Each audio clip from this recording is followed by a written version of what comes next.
Anchor Ayesha Jahanzeb का शौहर दरिंदा निकला है। शौहर ने आयशा को बहुत बुरी तरह मारा पीटा है। आखिर आयशा जहांजेब का कसूर क्या था और अब आयशा करेंगी क्या, इस हवाले से ब्लॉग में बात करेंगे। जी अस्सलाम वालेकुम, मेरा नाम खुर्रम फहाद है।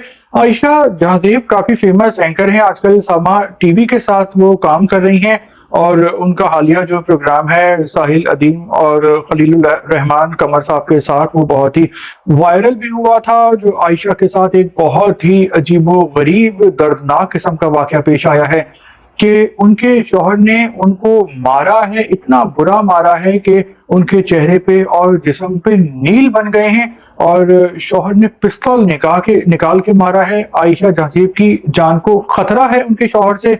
आखिर ये कहानी क्या है, शौहर ने क्यों मारा है और आयशा ने ये जुल्म बर्दाश्त कैसे कर लिया, क्योंकि वो तो एक ताकतवर पढ़ी लिखी औरत है, समझदार।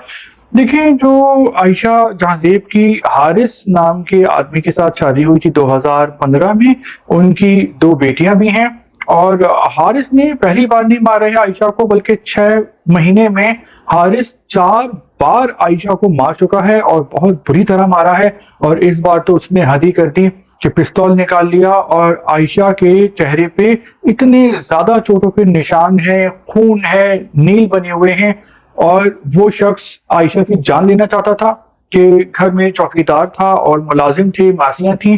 चौकीदार ने हारिस को पिस्तौल चलाने से रोक लिया और इस तरह आयशा की जान बच गई। आयशा काफी खौफजदा हैं, डरी सहमी हैं, उनकी 2 बेटियां भी हैं। खैर, अभी जो मामला है ये वायरल हो गया है और बात थाने कचहरी तक पहुंच गई है। एफआईआर दर्ज कर ली गई है और डोमेस्टिक वायलेंस का जो मुकदमा है वो दर्ज कर लिया गया है। तो अब लगता यह है कि अब हारिस की खैर नहीं है, क्योंकि उसने बहुत ही गलत किस्म का काम किया है कि एक औरत को मारा है, क्योंकि औरत का एक हट्टे कट्टे आदमी से कोई मुकाबला बनता नहीं है। भाई, अगर आप खुश नहीं हैं तो बेहतर है कि खून खराबा करने से कि आप लोग अलग हो जाएं और अपनी अपनी जिंदगी चैन से गुजारें। इस तरह मार पीट करके रहना किसी तौर पे इस माशरे में गवारा नहीं होना चाहिए। असल कहानी क्या है? असल कहानी यह है कि हारिस ने एक खुफिया निकाह किया हुआ है और इस बात का मालूम हो गया आयशा जहांजेब को।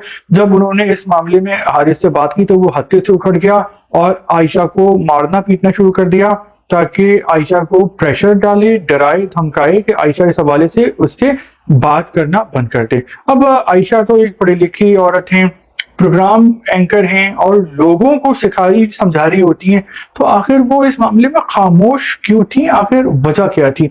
देखिए, जब आयशा जहांजेब से बात हुई तो उन्होंने ये बताया है कि वो सिर्फ अपना घर बचाने के लिए चुप थी, क्योंकि वो घर खत्म करना, बर्बाद करना नहीं चाह रही थी और वो कोशिश कर रही थी कि किसी तरह मामला जो है वो बातचीत से हल हो जाए। लेकिन हारिस किसी तौर भी बात सुनने और मामलात को हल करने पे बिल्कुल आमादा नहीं था और बात खून खराबे तक पहुंच गई है कि बात आयशा की जान तक पहुंच गई है कि वो शख्स जान लेने पे तुला हुआ था। इस शख्स का नफ्सियाती मायना भी करवाना चाहिए, क्योंकि औरत पे हाथ उठाना किसी तौर पर भी जायज नहीं है और अच्छी बात नहीं है। क्योंकि अगर आप फिजिकली देखें ताकत के पैमाने से तो औरत और मर्द का कोई मुकाबला बनता नहीं है। तो इस किस्म की हरकतों से हमेशा गुरेज ही करना चाहिए, क्योंकि बात अगर बढ़ जाती है तो फिर देखें थाने कचहरी तक पहुंच जाती है और फिर इस तरह से मामला उछलता है और फिर इज्जत जो है वो 2 कौड़ी की भी नहीं होती। देखिए, कुछ ही दिनों पहले की बात है कि आयशा बता भी रही थी कि उनके शौहर बहुत ही अच्छे हैं, बहुत ही प्यारे हैं और उनकी किसी नेकी का अजर मिला है उनके अच्छे शौहर की सूरत में, और अगर वो अपने शौहर के पांव धोकर भी पिए तो वो कम है। तो आयशा ने ऐसा क्यों बोला था जब वो शख्स 6 महीने में 4 बार मार चुका है, खुफिया निकाह कर चुका है और उसको आयशा जहांजेब साहिबा की वैल्यू नहीं है? तो देखें, जब इस समाज में, हमारे अजीबो गरीब किस्म के फ्रस्ट्रेटेड समाज में, जब आयशा जैसी काबिल पढ़ी लिखी औरत जब महफूज नहीं है, तो आप देखें कि जो गरीब घराने हैं या जो अनपढ़ घराने हैं वहां पे औरत की कितनी इज्जत होती होगी और उसकी कितनी कम वैल्यू होगी।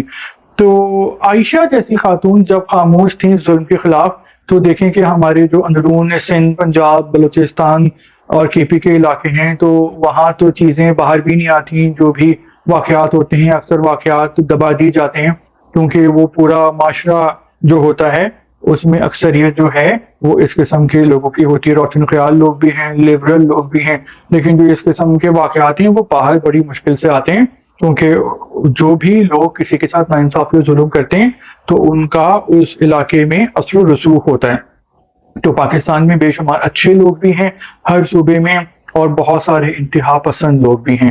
تو یہی وجہ ہے، اور اس کی وجہ یہ ہے کہ ہمارے ہاں نہ تو لوگوں کو تعلیم دی جاتی ہے پراپر آج کے زمانے کے مطابق، اور نہ ہی ان کو تربیت دی جاتی ہے۔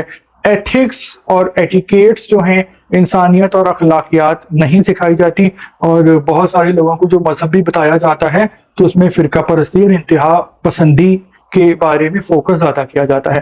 تو اس حوالے سے آپ کوئی بات ایڈ کرنا چاہتے ہیں تو آپ بالکل کر سکتے ہیں، اور ولاگ آپ نے یہاں تک دیکھا تو شکریہ آپ کا۔